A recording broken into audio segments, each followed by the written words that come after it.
le chef de l'État, il faut rappeler donc qu'à l'occasion de l'installation officielle de la nouvelle mandature de la haute autorité de l'audiovisuel et de la communication, a fait un discours décapant, un discours qui fait un diagnostic sans ménagement par rapport à l'état de la presse aujourd'hui. Il a notamment parlé d'amateurisme et de vénalité. Il a, pour parler terre à terre, dit que les professionnels des médias béninois n'exercent pas leur métier de façon avec beaucoup de professionnalisme, avec beaucoup de doigté suivant les règles. Ensuite, qu'ils ont un contact un peu vicieux avec les questions d'argent, de corruption, et donc font tomber toute compétence morale et technique face à des pressions financières. Alors, le chef d'État, j'observe d'abord qu'il a fait un constat qui est juste, mais qui existait déjà, qui avait été fait également par l'ancien président Mathieu Kérékou, où les médias béninois sont perçus en grande partie comme étant aujourd'hui à la solde du gouvernement qui est là, du régime qui est là. Et donc, pour moi, le chef de l'État était dans deux rôles. Celui régalien de constater, d'amener le président et puis les membres de la HAC, la nouvelle mandature, a dit, mais vous avez des chantiers assez importants. Il y a beaucoup de choses à faire.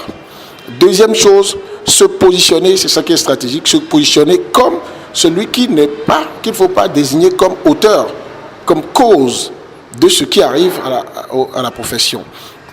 Mais il se fait qu'ailleurs, il faut mettre dans la balance, dans l'analyse, que le chef de l'État a pris des réformes, a fait des réformes qui peuvent être comptées parmi les effets qui ont produit cet État-là, qui ont permis à ce qu'on voit clair dans ce qui arrive à la presse béninoise. Aujourd'hui, les contrats avec la présidence de la République, avec les institutions, c'est connu, hein, tout le monde le sait.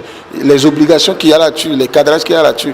Mais moi, je suis de ceux qui ne se font pas d'illusions. Pour moi, si je suis président de la République ou je suis chef d'une institution, je fais un contrat avec vous. Je vous ai fait voir le contrat. Je vous ai dit, moi, je vous utilise comme un titre, comme pour moi. Et si vous savez quelque chose de la Compol, vous allez voir que le politique, il ne va pas en contrat avec vous pour que vous continuiez de crier sur tous les toits, c'est tard, pour que vous continuiez de ne pas suffisamment valoriser ce qu'il veut bien faire, pour que vous ne continuiez pas de dire qu'il est le meilleur. Mais si en même temps votre profession vous refuse de passer tout le temps à dire qu'il est meilleur au point de paraître griot, à vous de choisir.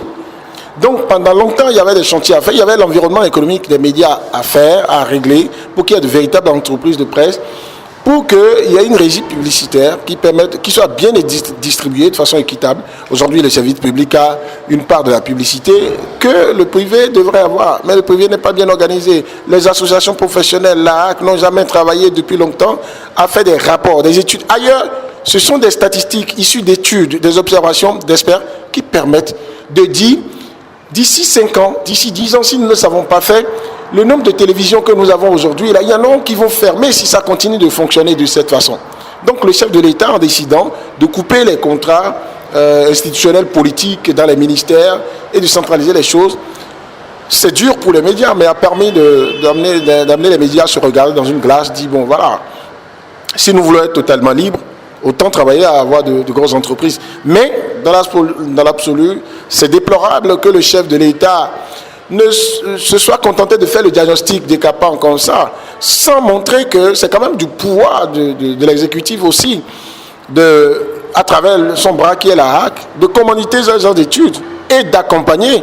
Parce que j'insiste sur quelque chose, les médias ne font pas un travail commercial, purement commercial pour gagner de l'argent. Non, les médias font un travail qui est d'utilité publique. Nous servons le peuple, nous aidons le gouvernement à donner l'information qu'il faut à la population. Parce que si la population n'a pas l'information, la population ne va rien apprécier de ce que le gouvernement fait pour elle. Et les seuls contrats signés avec le gouvernement ne peuvent pas justifier que le gouvernement se dise tout comme tout ce que vous faites, je vous l'ai déjà payé, donc je n'ai rien comme devoir régalien vis-à-vis de vous. Non. L'information, c'est une denrée publique. C'est dit dans la Constitution du Bénin que la population a droit à l'information. Et le journaliste, imagine que tous les médias, les radios, les télévisions, les médias en ligne et que les journaux ferment pour une semaine. Qu'est-ce que et population et gouvernement deviennent? C'est pas pour rien qu'on dit qu'on est quatrième pouvoir. Donc, si on ne travaille pas, le gouvernement même ne reconnaît pas qu'il a une grande responsabilité, bon, je pense que le chef de l'État aurait pu faire sortir ça aussi, comme il en a l'habitude, dire je me sens responsable aussi de ce qui est arrivé. Il lui est déjà arrivé dans ce pays de dire que la situation, la décadence dans laquelle se trouve la gouvernance dans notre pays, au plan économique et politique et tout, qu'il y a contribué aussi et qu'il veut maintenant qu'ensemble on prenne la résolution de corriger ça. C'est y compris les médias. Donc, quelque part, il en est aussi responsable. Donc, il aurait pu doser cette partie du discours aussi, mais tout est dans la stratégie. Personne ne vient vous offrir le gâteau sur un plateau d'or. Non, c'est à vous d'arracher ça. Et je pense qu'il faut que les professionnels des médias puissent se respecter, puissent s'organiser maintenant où c'est dur, parce que ce que nous n'avons pas voulu apprendre par la sagesse depuis longtemps, parce qu'on était au biberon des contrats occultes, eh bien, maintenant que la douleur nous la prend, il faut qu'on accepte de faire ça et avancer.